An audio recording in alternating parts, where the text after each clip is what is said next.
ভক্তবৃন্দ, আজকের অক্ষয় তৃতীয়া বিশেষ চন্দনযাত্রা মহোৎসব। তাই ভগবানকে শ্রীঅঙ্গে চন্দন লেপন করার জন্যে মহারাজ বৃন্দ সেই চন্দন উৎপাদন করছেন পরিশ্রম করে। তিনি এই চন্দন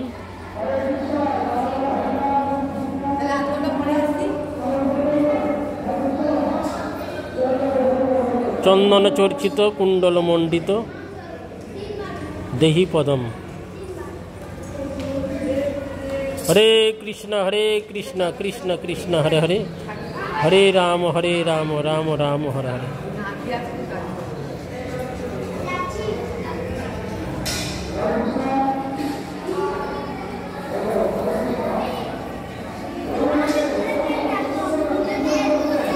চন্দন বেটে বেটে পুরো বাটিটা, সম্পূর্ণ পুরো বাটি করবেন। মহারাজে চন্দন ঘষছেন।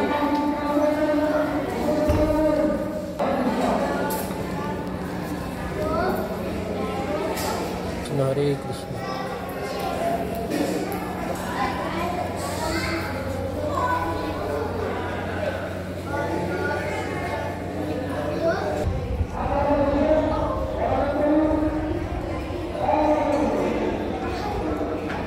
হরে কৃষ্ণ কৃষ্ণ কৃষ্ণ হরে হরে, হরে রাম রাম রাম হরে হরে। হরে কৃষ্ণ জয় হোক চন্দন যাত্রা মহোৎসব কি জয় হোক।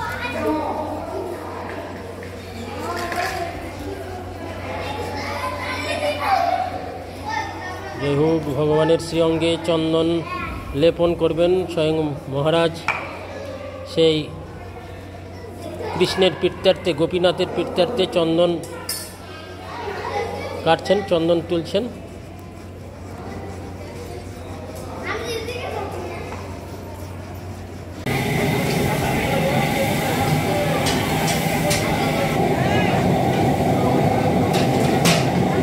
অক্ষয় তৃতীয়া চন্দন যাত্রা উৎসবে হাজার হাজার ভক্তরা প্রসাদ পাওয়ার আয়োজন। উত্তরবঙ্গ গৌড়ীয় মঠ শিলিগুড়িতে চৈতন্য মঠের শাখায় হাজার হাজার ভক্তদের উৎসব।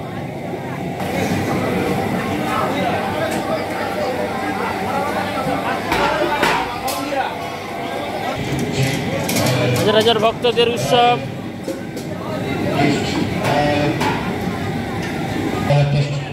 উত্তরবঙ্গ গৌড়ীয় মঠ শিলিগুড়ি, উত্তরবঙ্গ গৌড়ীয় মঠ নাম রূপে এসেছে। কৃষ্ণকে এমনি দেখতে পাওয়া যাবে না, নামের দ্বারা কৃষ্ণকে লাভ করা যাবে। যেই নাম সেই কৃষ্ণ ভজ নিষ্ঠা করে, নামের সহিত আছেন আপনি শ্রীহরি। কৃষ্ণ এবং কৃষ্ণের নামের মধ্যে কোনো তফাৎ নেই। যেরকম এর সঙ্গে কোনো ভেদ নেই, অভেদ। ভগবানকে দর্শন করলে এবং ভগবানের নাম করলে সবই সমান। আমি ভগবানের জন্য রান্না করছি, ভগবানের নাম করছি, রান্না করছি, ভগবান গ্রহণ করবেন। সেই জন্য যেই নাম সেই কৃষ্ণ। এর প্রমাণ কি? যে ভগবান এবং ভগবানের নামের মধ্যে কোনো তফাৎ নেই। এক সময় নারদ পারবো না, তখন পিছনে পিছনে আবার তারা গেল। নারদ বলল, হে নারদ মুনি, কৃষ্ণকে ফিরিয়ে দাও। তোমরা বললে কৃষ্ণকে নিয়ে যাওয়ার জন্য আবার ফিরিয়ে দিতে বলছো।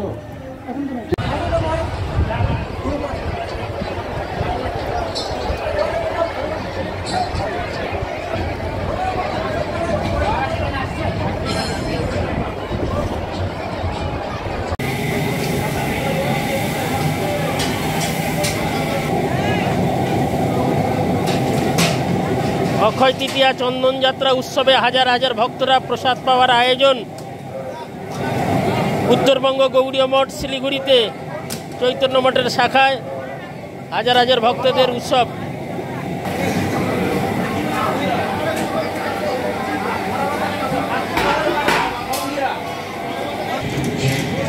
হাজার হাজার ভক্তদের উৎসব।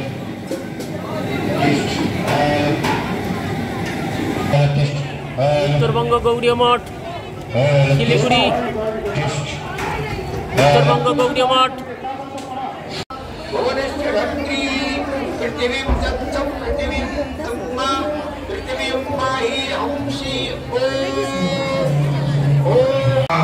লাভ না হইল কিছু ঘটিল জঞ্জাল।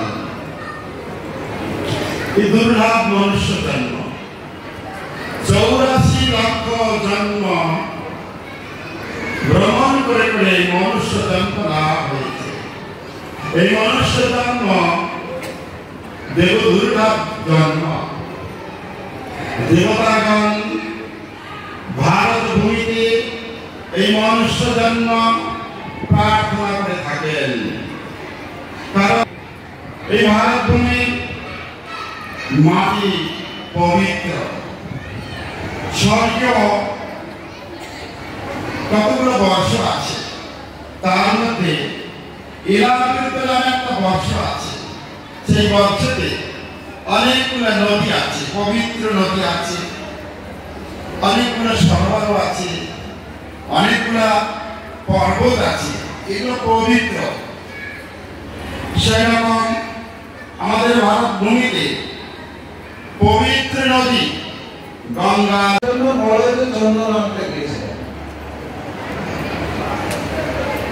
বৃন্দাবন থেকে পুরী 1 কিলোমিটার না, 2 কিলোমিটার না, 100 কিলোমিটার না, অনেক দূর। সেই পুরীধাম থেকে চন্দন নিয়ে ফিরে আসার সময় বালেশ্বরে গোপীনাথ ছিলেন। তাকে স্বপ্নাদিষ্ট হলো যে দেখো মাধবেন্দ্রপুরে তোমার বয়স হয়ে গেছে, তুমি সেখানে যে গোপীনাথ আছে গোপীনাথের দেহে চন্দন লাগিয়ে দাও। বৃন্দাবনে গোপালের তাপ লাগলো,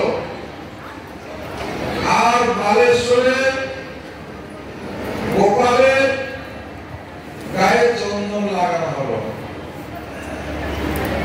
তাপ দূরীভূত হয়ে গেল। এখনকার ছেলেমেয়েরা মানবে? বলে ওইখানকার ঠাকুর এইখানকার ঠাকুর আলাদা, এখানে চন্দন লাগিয়ে দিলাম, ওইখানকার ঠাকুরের তাপ দূরীভূত হয়ে গেল। আমার বাড়িতে ঠাকুর আছে, আমি ওই শিলিগুড়ি মঠে অক্ষয় তৃতীয়া উৎসব হচ্ছে বলে যাবো, আমার ঠাকুর খাবে, আমার ঠাকুর তো খেতে পারবো না, সুতরাং আমি যাবো না। ভগবানকে বহু রকমের দ্রব্য দিয়ে ভোগ লাগিয়েছে, সেবা প্রভৃতি ছিল, যত প্রকার জিনিস আপনি দেখেছিলেন তত প্রকার জিনিস দিয়ে ভোগ লাগিয়েছে।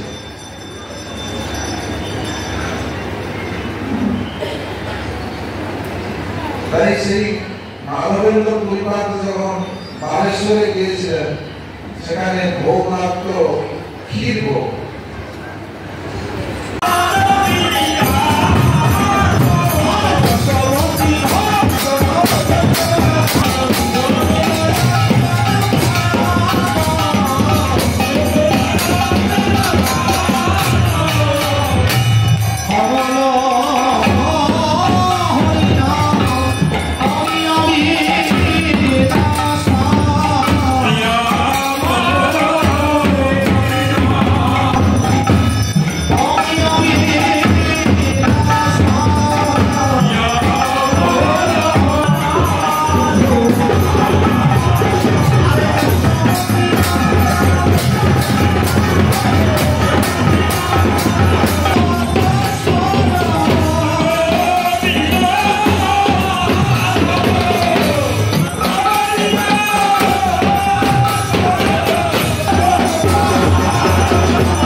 তারপরে প্রভু তারপরে মায়েরা কেউ খেলাধুলা করছে না। মায়ের এখন করবেন না।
তৃতীয়া উৎসবে মহাপ্রসাদ বিতরণ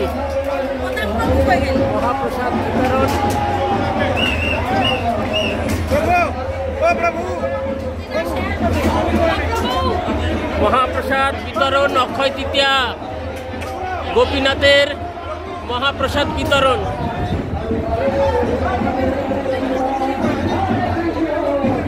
মহাপ্রসাদ